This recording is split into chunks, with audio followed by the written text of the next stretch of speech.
Hello guys, good day. So meron na naman po tayong barya ngayon dito. At pasensya na po pala kayo. Napakatagal po tayong hindi nakapag-update. So today is August 1, 2024. At masaya po tayong nakakapag-vlog na naman po tayo ngayon guys. For the whole month of July, wala po tayong nagawang content. Almost 2 months po talaga na wala tayong content. So ngayon, meron tayong coins. So update tayo guys, coin hunting ng konti, tapos magsiselect po tayo ng isang barya mint year na i-update po natin. So yan guys, coin update for today's video. At bago po natin ito simulan ay mag-intro muna tayo.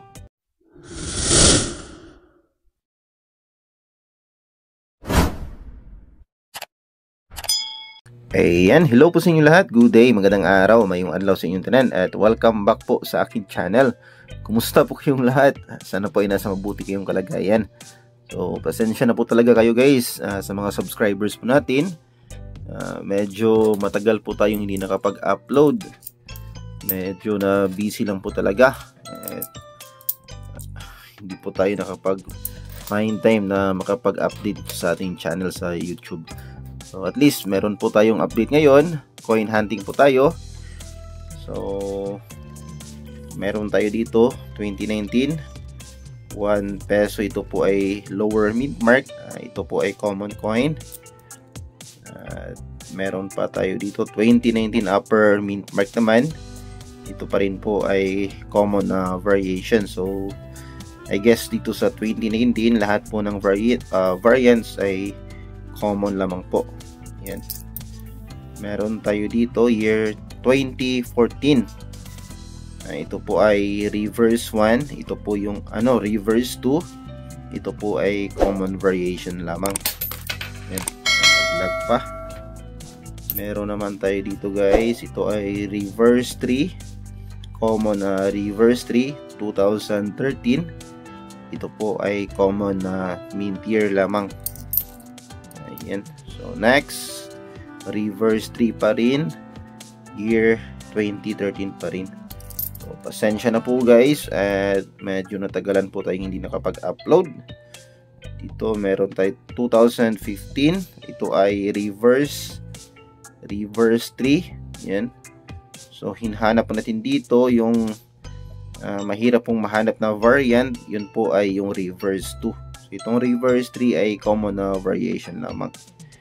So maybe ito po yung i-update natin, 2015. Tabi po muna natin yan dito. Ayan.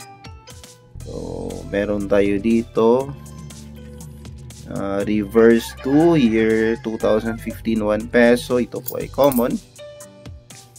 At meron tayong NGC, New Generation Currency, na 5 piso coin. At ito ay year 2018. So parang ito po ay frosted. Yan. Medyo naglalabo yung cam natin. I guess frosted ito, pero ito po ay medyo common na rin. May mga naitabi na po tayo na 2018 na frosted. So ito year 2019. Ito po ay upper mint mark common. At meron pa dito reverse 2 year 2011. Ayan. So, ito po ay common. So if I'm not mistaken, isang variation lamang po meron dyan sa year 2011. So medyo nakakapanibago guys na ngayon lang tayo ulit nakapag-vlog. So good start naman po for the month of August. At least nakapag-vlog ulit tayo, kasi baka maano tong channel natin na hindi tayo active. So at least man lang from time to time makapag-update tayo. So meron tayo dito year 2018 5 piso NGC. Ayan. Ito ay common.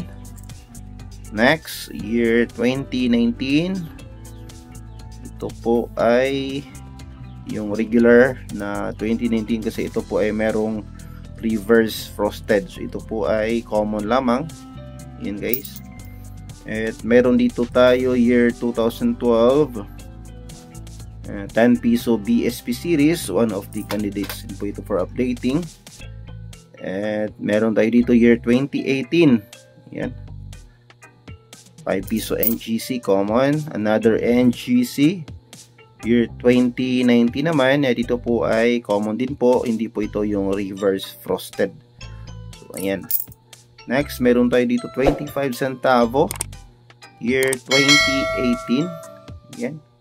So if I'm not mistaken, ang mahirap mong mahanap dito yun pong year 2017 na NGC type po na 25 centavo. So itong year 2018 is common lang po. Meron tayo dito 1 peso year 2018, yan, lower mint mark. Ito po ay common kasi ang hinanap po natin dito ayun pong frosted na year 2018. At yun pong isa yung upper mint mark, yung medyo nakaangat po yung mint mark. At yung Republica, ang letter R sa Republica ay naka-align naman po sa letter I next to P sa Pilipinas. Yan po yung mga variant na mahirap hanapin sa year 2018 na 1 peso NGC. So next, meron tayo year 2018 5 piso NGC common, and last coin natin ay year 2018 pa rin na lower mint mark na 1 peso NGC. So ayan guys, we are back. I'm glad na nakapag-chika-chika naman po tayo ulit. Ang i-update natin, ito na lang year 2012 guys. Check natin sa talaan po ng numista ang current status po ng baring ito. Ayan guys, so nandito tayo sa talaan po ng numista. Medyo mahina po yung net natin. So 10 piso BSP series, years 2000 to 2017. So pasok po itong year 2012. Composition by metallic, aluminum bronze ang center, at copper nickel ang kanyang ring. Dito ang kanyang overs at ang kanyang reverse sale of the Central Bank of the Philippines. Yan. Ito po ay minted sa BSP Security Plan Complex sa Quezon City. Ito guys, meron pong tatlong die type varieties, pero sa die 1 pa lamang ay meron pong die 1A, die 1B, die 1C at die 1D. So, ganun din po sa die 2 at sa die 3. Yan, mga die type varieties. So, dumiretso na po tayo dito sa year 2012. Yan, year 2012. Check natin. So, sa year 2012 po ay meron lamang pong isang variant. Yan, reverse 3B po. Dito sa kanyang liquid. Reverse 3B po ang uri nitong ating year 2012. At meron po siya ditong kasalukuyang percentage na 10%. So, mapapansin po natin ay medyo marami pa po ang year 2012 na 10 piso. So, meron dito ang kanyang kasalukuyang price appraisal. Meron pong 4 po na available na price appraisal dito. So, sa very fine, extra fine at sa almost uncirculated na condition ay 39 pesos po ang kanyang presyo. Dito po sa kanyang uncirculated na condition, yan guys, so medyo malaki po. Yan. Uncirculated condition ay 220 pesos na po ang kasalukuyang value. Ang collector's value nitong reverse 3B or nitong year 2012 kasi isa lamang pong variant meron dito. So kapag meron po kayong uncirculated na condition nitong year 2012 ay maganda na po ang bentahan ng barya ng mint year na ito. So year 2012, yan guys, hanapin niyo po yung uncirculated na condition. So yan naman guys ang ating coin hunting for today, ating update dito sa year 2012 na 10 piso under sa BSP series. At sana po ay nakapagbigay na naman ako ng kaunting kaalaman, kaunting update sa inyo regarding po dito sa ating hobby na coin collecting. So again, pasensya na po kayo at medyo matagal po tayo hindi nakapag-content. Ayan guys, at kung bago ka pa lamang po sa akin channel ay huwag mo na rin kalimutang mag-like, mag-comment, mag-share at mag-subscribe at pakipindot na rin ang notification bell para updated ka sa mga susunod kong videos. And that's it for this video guys, and we'll see you again next time. God bless.